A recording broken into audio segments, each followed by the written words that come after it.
everybody, y'all. I always am jamming on our theme show. Uh, Intro. My name is Micha Green, Washington Informer managing editor. I am so elated to be with you all today as I introduce just a phenomenal artist and human being, Justin Weeks, to the show. Justin, how are you doing today? I am well now that I'm talking to you. I can't complain. Spring is springing in DC. I'm happy. I'm happy. How are you? I am doing well. I think happy is such a great adjective for this Friday. And yes, doing even better now that I'm chatting with you. I have to say, maybe doing even better since Wednesday evening when I got to appreciate the amazing art that is the arena stage production of Angels in America. Oh, Hmm. I didn't Justin realize that. Weeks. I didn't realize that you saw it on Wednesday. Oh yes, I snuck in. I literally sat in the back. I snuck in, and I was like, I'm gonna leave because, of course, everything in me wanted to like bother you and Billy, and, and take photos. But I was like, no. If anything, I'll come back and see it and then do all of this. You all go see Angels in America at Arena Stage. Such amazing work. It's the 30th anniversary of the show. Tony Kushner's landmark, groundbreaking, barrier breaking art. And part one, Millennium Approaches, is so spot on 30 years later. And so, Justin, let's just, I think, go deep into the nitty gritty of the show. Let's jump in. Let's start from the beginning. Talk about Arena's production of Angels in America 30 years later, how you uh, have had the experience hopping into the roles of Belize and Mr. Lies in this production. Um, this has been really, really special. Um, it's my first time personally working on something so landmark, Mm. so well known. This play is so famous.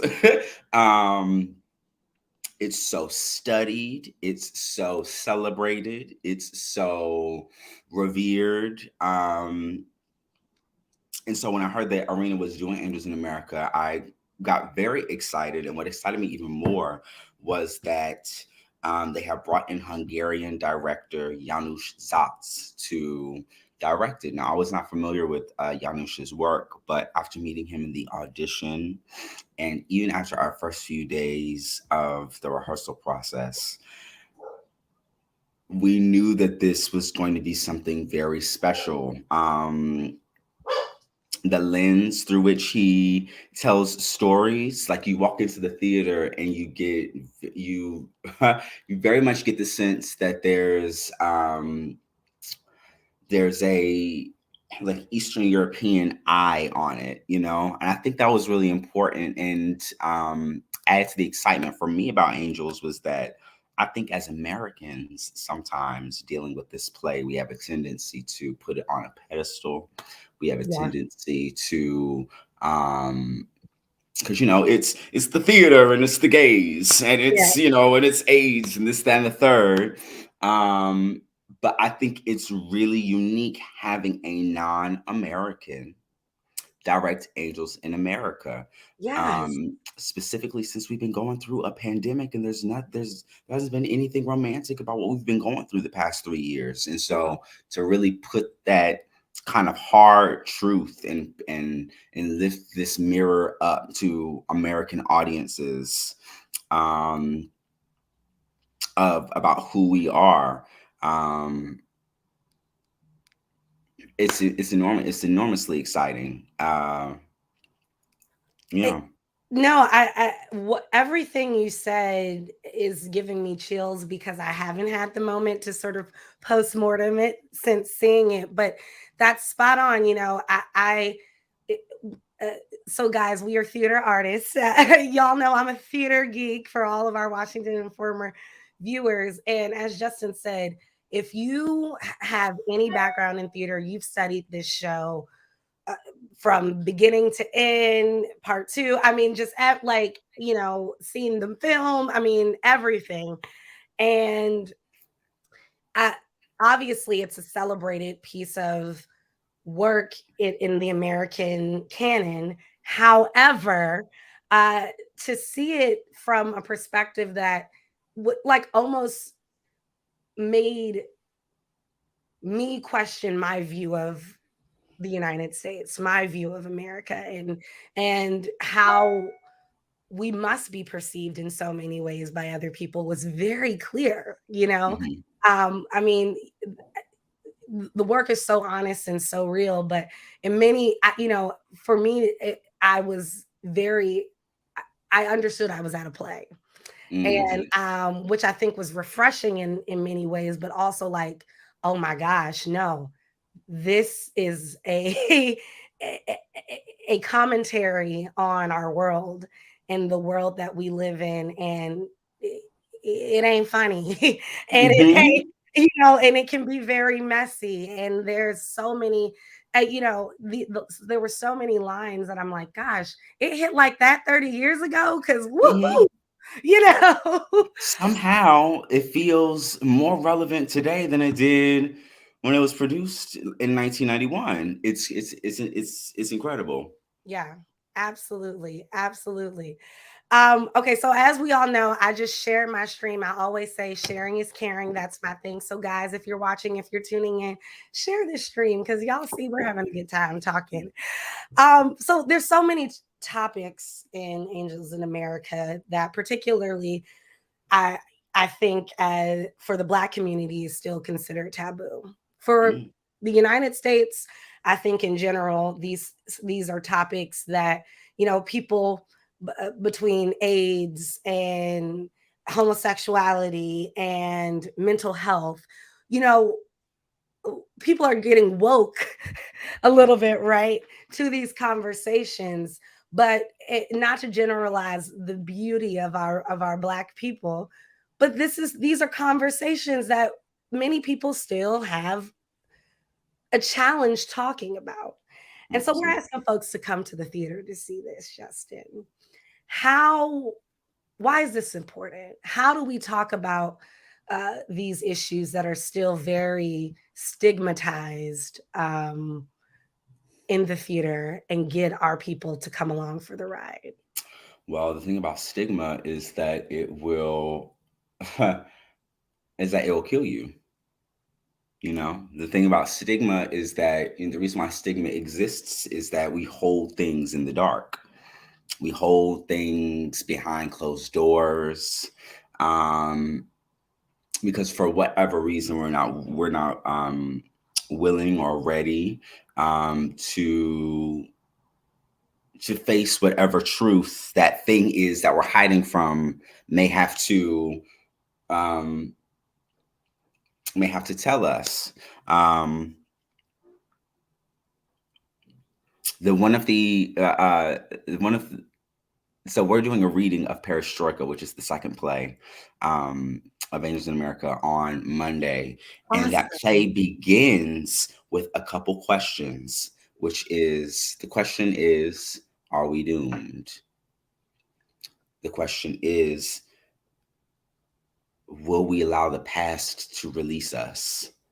You know, that we have to, in order for us to move forward as a country, as a society, as a people, whatever that looks like, as a collective, we have to ask some hard questions. We have to get uncomfortable. It's the only way to move forward. um I think that's a conversation we've been having, like, collectively through this pandemic. Like, what does it mean to heal? What does it mean to what does it mean to face one's demons? Mm, It's scary, no doubt, but if we want a better future for ourselves, for our children, for the people who come after us, then we have to start having these sticky conversations. And the theater is the best way, and I think the most ancient way we know as people that we know how to get to the bottom of that. It's storytelling, it's stories. Um, and if we expose ourselves to different kinds of stories, then I feel like there's no way that we can avoid the healing that we so need. Mm. Ugh, y'all, that this is why Justin Weeks is brilliant, y'all. This this is why we need Justin Weeks in the world and in the theater. Ah, thank you. Before we go, I have to talk about the beauty that is this production. It is Mm. just so well done. The entire cast is so in. The creative team obviously worked their behinds off, and and work so hard the whole show, y'all. Like the creative team, I mean, must like still be going in every single evening, I'd imagine, and in ensuring that some of these elements continue to be brought to life. Tell us about working on a play that has so many different elements and how you all were able to feel safe not only with the use of water and sand and moving set pieces, etc., but also again with these difficult conversations and topics and moments. How are you all faring as actors on during this show? Let me tell you something. There's so much love. There's so much love in this process. I don't think I've ever experienced this much love from a director, to be Mm, honest. I'm not talking about praise, I'm talking about love. mm, Um, that was just the culture of our rehearsal space, and it's been the culture of our backstage and our on stage space. Is that we are really holding on to each other, and it's a play about so many fractured relationships, but we are really a tight ensemble. Um, I mean, the play is called the official title of the play is Angels in America, a gay fantasia on national themes. mm.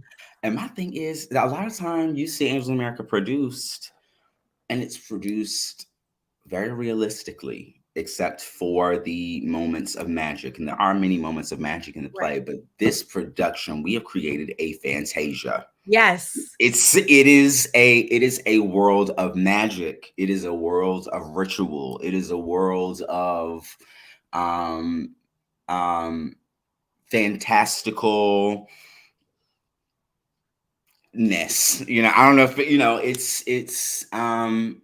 it's theatrical. Yes. We're not shying away from how theatrical it is, and I think leaning into that helped us stay safe in a Yeah. lot of them in a lot of those um kind of uncomfortable moments that we have to tackle in the play. um that we were able to heighten them, and there's something one of like the like one of the crazy like magic things about theater is like when you heighten it, somehow you ground it. Yes. Yes. Somehow you ground it when you heighten it, and so it was able to keep us safe because we were really leaning into the work. We weren't fighting against it, No. and making it harder for ourselves, um, by trying to make water wet in a sense. Yeah. We just kind of hopped in and just played. Um, yeah, that we just it's yeah, we just make sure that we connect with one another before every play, before we go out and play every night. As much of a dance as there is on stage, it's a show backstage too.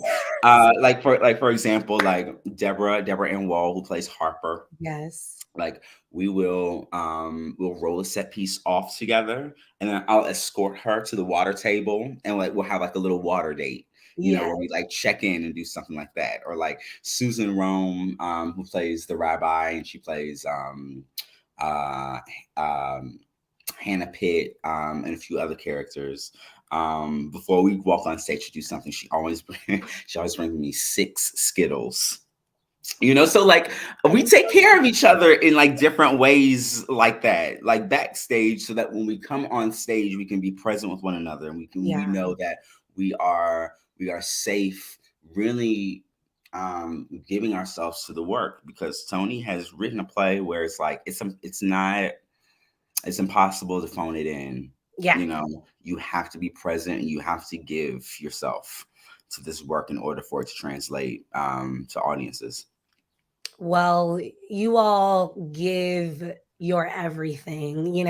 Again, I wanted to jump on that stage and just launch at you all after the show, because it was, you could just see how connected and how honest you all were, not only to the worlds within the play, but Mhm.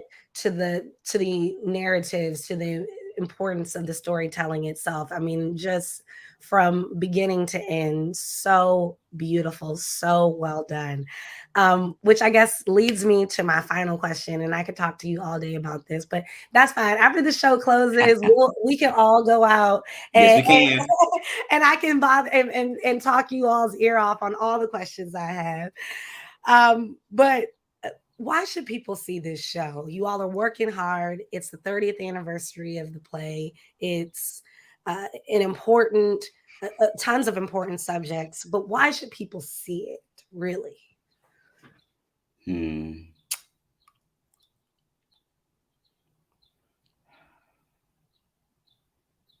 I think like the beauty and the power of theater is that it gives you. It's like not only are you witnessing a story, but you're having an experience. Hmm. This play gives you an experience. Um,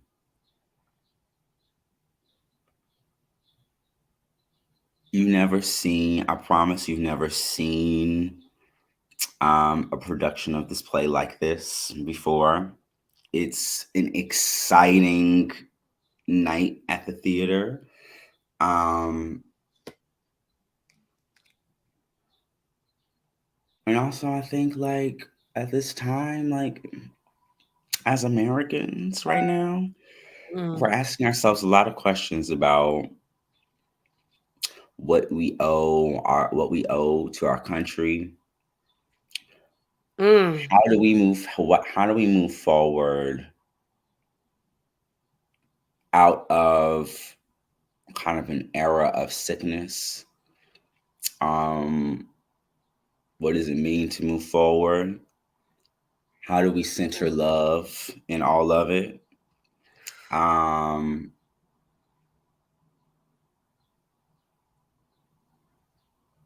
this play is able to hold all of the the joy and the fear and the questions that we are currently having, hmm. as American people. um I think like a lot of us feel not maybe lost, Yeah. um or just like what happens now, how do we move forward now. um and theater is such that we are all having a collective conversation. It's Yeah. not just the actors up on stage doing something for the audience. It's a conversation between the audience and the actors every night. And so we get to come together and wrestle with these questions together. Mm, Um, I think that's what's missing. I think our sense of community is missing. Um,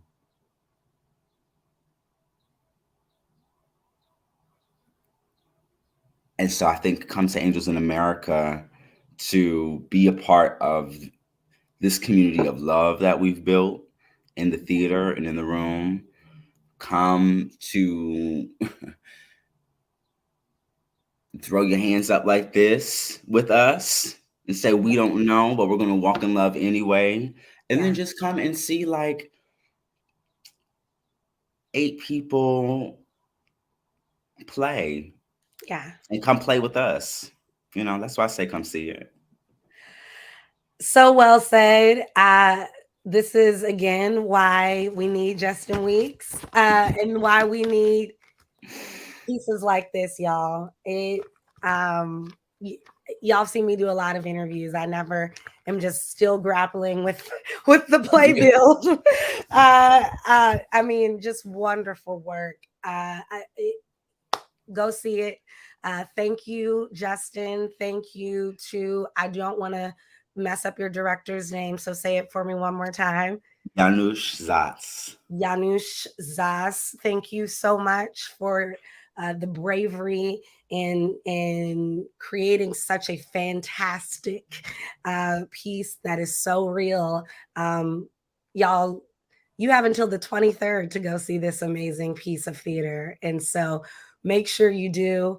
And let's have a conversation about it. Come back to this Washington Informer TV interview and comment. Tell us how you feel, and of course, stay tuned for the article that will be in next week's Washington Informer, as well as www.washingtoninformer.com. Justin, thank you so much for everything. This has been Please, girl. amazing. I'm happy to come on here and talk to you, please. Well, again, selfishly, I was like, I know I'm going to get all the time with Justin on Mhm. Fridays, so I'm not going to even bother him after this show. But just such amazing work. Please send my love and kudos, and y'all better stop to the whole I will. I will. Thank you so much. Thank you to all our viewers. As always, tune in to Washington Informer by tapping in and subscribing to all of our platforms, and see us in about 20 minutes for Win TV. Take care, everybody.